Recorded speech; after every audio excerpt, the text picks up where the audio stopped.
আসসালামু আলাইকুম সুপ্রিয় শিক্ষার্থীরা, আশা করছি ভালো আছো। এই করোনার জন্য তোমাদের সঙ্গে আসলে সেরকম করে সাক্ষাৎ করাও সম্ভব হচ্ছে না। তো এরকম পরিস্থিতি আসলে সারা বিশ্ব জুড়েই, আর এ কারণেই আমাদের কলেজের উদ্যোগে এবং মাননীয় প্রধানমন্ত্রীর নির্দেশক্রমে আমরা বাড়ি থেকেই তোমাদের ক্লাসগুলো পরিচালনা করার একটি উদ্যোগ নিয়েছি। তো এর আগে তোমাদেরকে প্রথম অধ্যায় সম্পর্কে কিছুটা ধারণা দিয়েছি। আজকে দ্বিতীয় অধ্যায় অর্থাৎ উৎপাদন ও উপকরণ এই বিষয় নিয়ে আলোচনা করব। প্রথম অধ্যায়ে তোমাদেরকে উৎপাদন কি সে সম্পর্কে বোঝানো হয়েছে। তো উৎপাদন সম্পর্কে ধারণা পাবার পর নিশ্চয় এখন মনে প্রশ্ন জাগছে তোমাদের যে উৎপাদন ও উপকরণগুলো আসলে কি কি। এটি খুবই সাধারণ একটি বিষয়। যেমন ধরো, তুমি বাড়িতে নতুন কিছু তৈরি করবে, সেটা রান্না বিষয়ক হতে পারে বা কোনো শৌখিন পণ্য হতে পারে।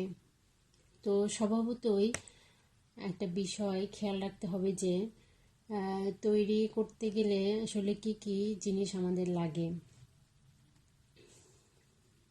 তো যেমন ধরো, আমরা একটি সুন্দর কাগজের ফুল বানাবো।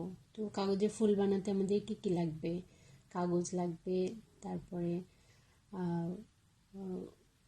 ফুলের যে ডাল থাকে সে ডালের জন্য আমাদের শুকনা কিছু উপকরণ লাগবে।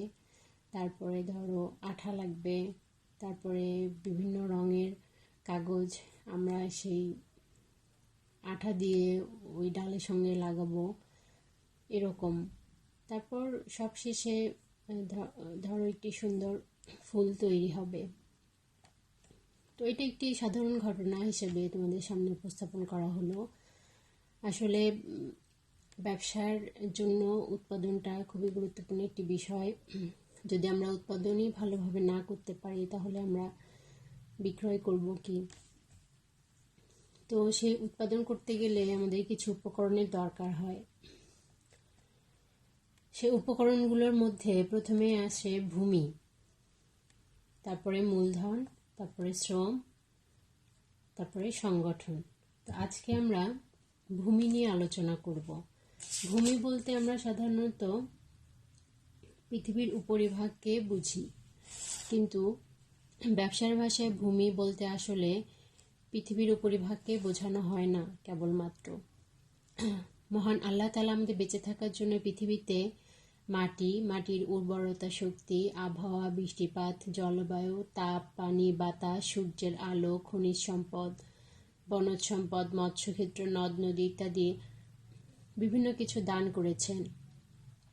সৃষ্টিকর্তার এই সকল দানই হচ্ছে ভূমি, অর্থাৎ মাটির উর্বরতা শক্তি, আবহাওয়া, জলবায়ু, তাপ, পানি, বাতাস, আলো, বায়ু সবই হচ্ছে ভূমি। তো এগুলো ব্যবহার করে আমরা উৎপাদন কার্য চালাতে পারি। ভূমি সম্পর্কে বিভিন্ন লেখক বিভিন্ন রকম মতামত দিয়েছেন। তার মধ্যে জন মার্শাল বলেছেন, ভূমি বলতে ওই সকল দ্রব্য ও শক্তিসমূহকে বোঝায় যা জলে, স্থলে, আকাশে, বাতাসে পরিব্যাপ্ত এবং যা মানুষের সাহায্যার্থে প্রকৃতি উপহার দিয়েছে।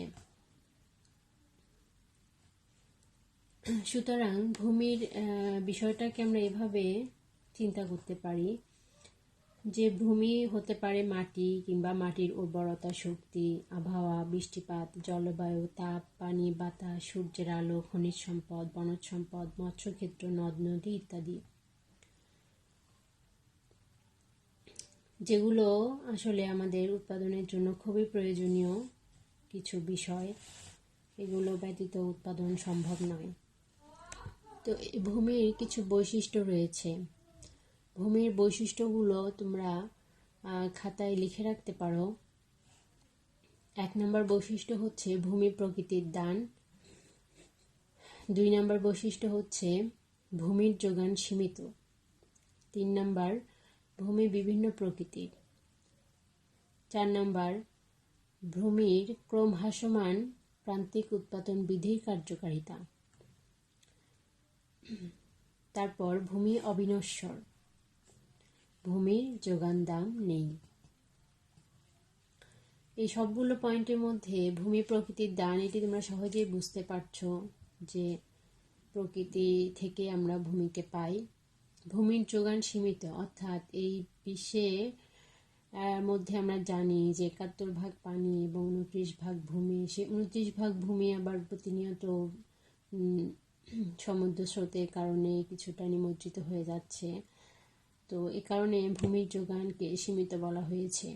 তবে এর হ্রাস বৃদ্ধি অনেক সময় ঘটে, যেমন বিভিন্ন জায়গায় চর জেগে ওঠে, তখন আমরা কিছুটা ভূমি পাই। তারপর ভূমি বিভিন্ন প্রকৃতির। বিশ্বের বিভিন্ন স্থানের আবহাওয়া জলবায়ুর প্রেক্ষিতে ভূমির প্রকৃতি বিভিন্ন রকম হয়ে থাকে। তো এই ভিন্নতার উপর ভিত্তি করে বিভিন্ন ধরনের ফসল উৎপাদন হয়। আর এই কারণে আমরা এক দেশ থেকে ফসল অন্য দেশে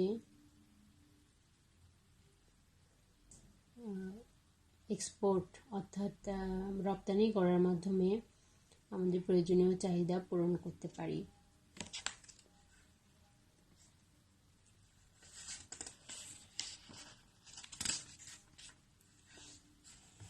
তো এই আলোচনা থেকে আমরা সহজেই ভূমির গুরুত্ব অনুধাবন করতে পারি। ভূমি ব্যতীত আসলে উৎপাদন কোনোভাবেই সম্ভব নয়। ভূমির গুরুত্ব অনুধাবন করেই আমাদের ভূমি যথাযথভাবে রক্ষা ও সংরক্ষণ করতে এগিয়ে আসতে হবে। আজকে পর্যন্তই। আগামী ক্লাসে থাকবে অন্য একটি